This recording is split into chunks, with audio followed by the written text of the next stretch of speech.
এত ভালো স্টুডেন্ট, এত মেধাবী স্টুডেন্ট, অথচ এইচএসসি পরীক্ষাতে ভালো রেজাল্ট করতে পারে নাই, অথচ অ্যাডমিশনে ভালো কোথাও চান্স পায় নাই।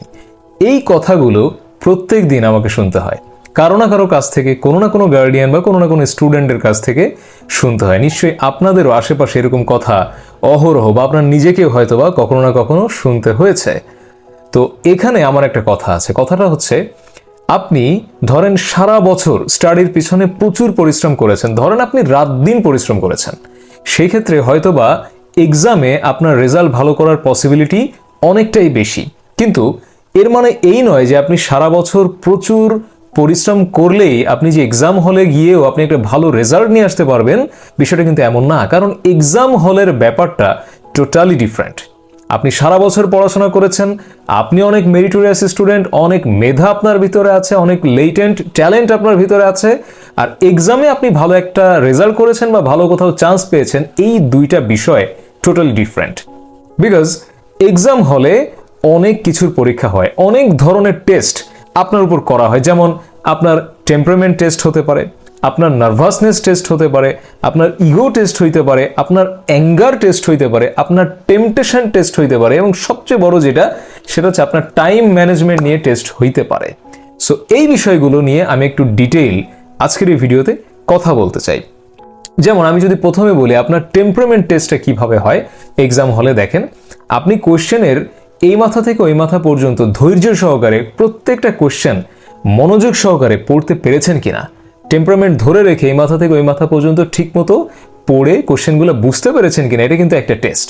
এবং আপনি যখন লেখা শুরু করলেন তখন একটা কোশ্চেন লিখতে লিখতে যদি আপনি 1 ঘন্টা সময় কাটায় ফেলেন, বাকিগুলো কখন লিখবেন?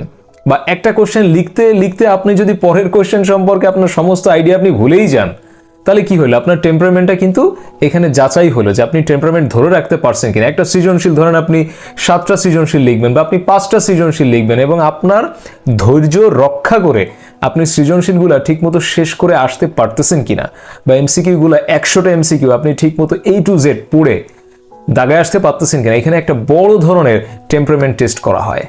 তারপরে আমি যদি ইগোর যে ব্যাপারটা, এটা নিয়ে যদি আমি কথা বলি, অনেকের মধ্যে একটা ইগো কাজ করে যে আমি ভালো স্টুডেন্ট ছিলাম, আমি টপার ছিলাম, তাহলে আমি অবশ্যই কোশ্চেনের 1 থেকে 10 নাম্বার সিরিয়াল ওয়াইজ লিখবো।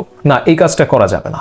এই ধরনের ইগো কিন্তু পরীক্ষার হলে চলবে না। পরীক্ষার হলে আপনাকে মার্ক তুলতে গেছেন আপনি, সেখানে আপনাকে মার্ক তুলে বের হয়ে আসতে হবে। সেখানে এই ধরনের কোনো ইগো রাখা যাবে না যে আমাকে অবশ্যই সিরিয়াল ওয়াইজ লিখতে হবে। নট দ্যাট, আমি যেটা আগে পারবো আমি সেটা আগে লিখবো। এটা আরেকটা, এটা হচ্ছে 2 নম্বর পয়েন্ট। এবার 3 নম্বর পয়েন্টে আপনার অ্যাঙ্গার টেস্ট করা হইতে পারে। যে আমরা আছি না, অনেকে কোশ্চেন দেখে দেখ এটা কি ধরনের কোশ্চেন আসলো, এটা দেখে কিন্তু অনেকে রেগে যায়, এবং এই রাগটাই কিন্তু আপনার ক্ষতির কারণ। এই রাগের কারণে আপনি একটা কোশ্চেন দেখে আপনার রাগ হইল ধরেন, তাহলে নেক্সট কোশ্চেনের উপরে কিন্তু এটার ইফেক্ট পড়ে, নেক্সট কোশ্চেনের উত্তরটা আপনি আর অতটা ভালো দিতে পারেন না। সো এই ধরনের অ্যাঙ্গার টেস্টে অবশ্যই আপনাকে জয়ী হতে হবে। আপনাকে অবশ্যই কুল ব্রেইন নিয়ে আপনাকে পরীক্ষার হলে থাকতে হবে। আপনাকে যে কোনো সিচুয়েশনের জন্য রেডি থাকতে হবে। শুধু কোশ্চেন দেখে যে রাগ হইতে পারে, নট দ্যাট। অনেক সময় এমন হয় পরীক্ষার সময় আশেপাশে ঝড় বৃষ্টি শুরু হয়ে গেছে, পানি পড়তেছে ছাদ ফুটো হয়ে, বাতাস আসতেছে, বাতাসে জানলা একবার বন্ধ হচ্ছে একবার খুলতেছে, বৃষ্টির পানি আসতেছে, এই ধরনের অনেক কিছু কিন্তু এক্সাম হলে হইতে পারে। This is another test for you, যে আপনি এক্সাম হলের এই ধরনের পরিবেশের সাথে, এনভায়রনমেন্টের সাথে নিজেকে খাপ খাইয়ে নিতে পারতেছেন কিনা, এবং তাতে করে আপনার টেম্পারমেন্ট নষ্ট হয়ে যাচ্ছে কিনা, আপনি কি রেগে যাচ্ছেন কিনা, এটা একটা ব্যাপার। তারপরে এক্সাম হলে বিভিন্ন ধরনের কথা হইতে পারে।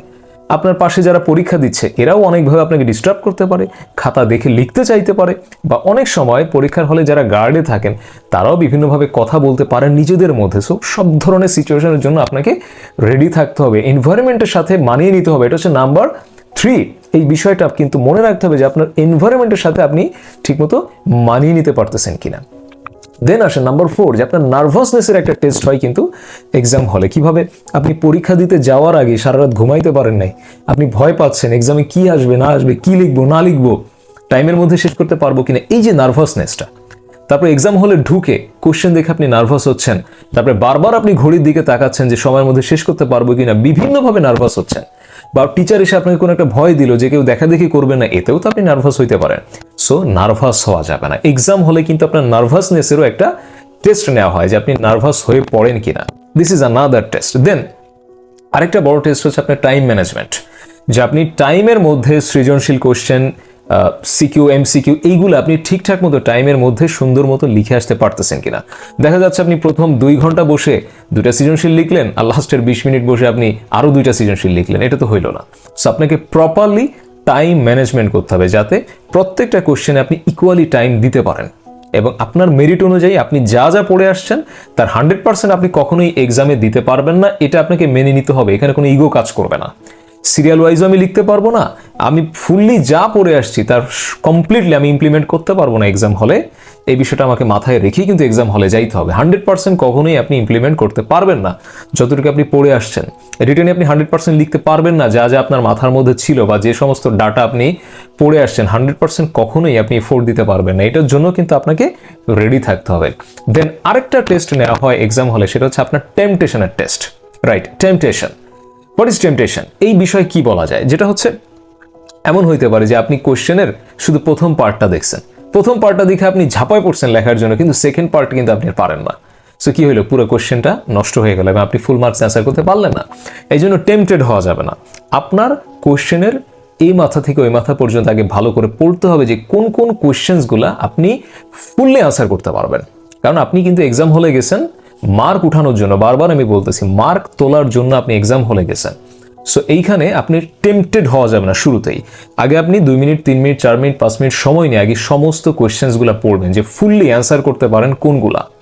ঠিক আছে, তো সেইগুলো আপনি অ্যান্সার করবেন। এবং এমসিকিউতে যখন আসবেন, এমসিকিউতে যেহেতু নেগেটিভ মার্কস থাকে অ্যাডমিশন টেস্টে, তো নেগেটিভ মার্কসের জন্য আপনি কিন্তু সব যে দাগাইতে হবে, টেম্পটেড হয়ে যে সব দাগাবেন অনেক অনেক মার্ক পাওয়ার আশায়, এই কাজটা করা যাবে না। একদম অ্যাকুরেটলি আপনি যেগুলো পারবেন সেগুলোর আপনি অ্যান্সার করবেন। এই টেম্পটেড হয়ে আপনি সমস্ত কোশ্চেনের যদি আপনি টাচ করতে যান, সেই ক্ষেত্রে ভুল হওয়ার পসিবিলিটি কিন্তু বেড়ে যাবে। এবং রিটেন কোশ্চেনে আপনি কিন্তু যদি ফুললি আপনি অ্যান্সার না করতে পারেন একটা কোশ্চেন, সেটা টাচ না করাই কিন্তু ভালো। সো এই ধরনের বিভিন্ন টেস্ট নিয়েই কিন্তু আসলে একটা এক্সাম হয়।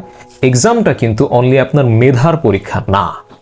এক্সাম হলে আপনার মেধা ছাড়াও আরও অনেক ধরনের, আমি যে কথাগুলো বললাম, যে পয়েন্টগুলো আপনাকে ধরাই দিলাম, এরকম আরও অনেক ধরনের টেস্ট, অনেক ধরনের পরীক্ষা কিন্তু করা হয়।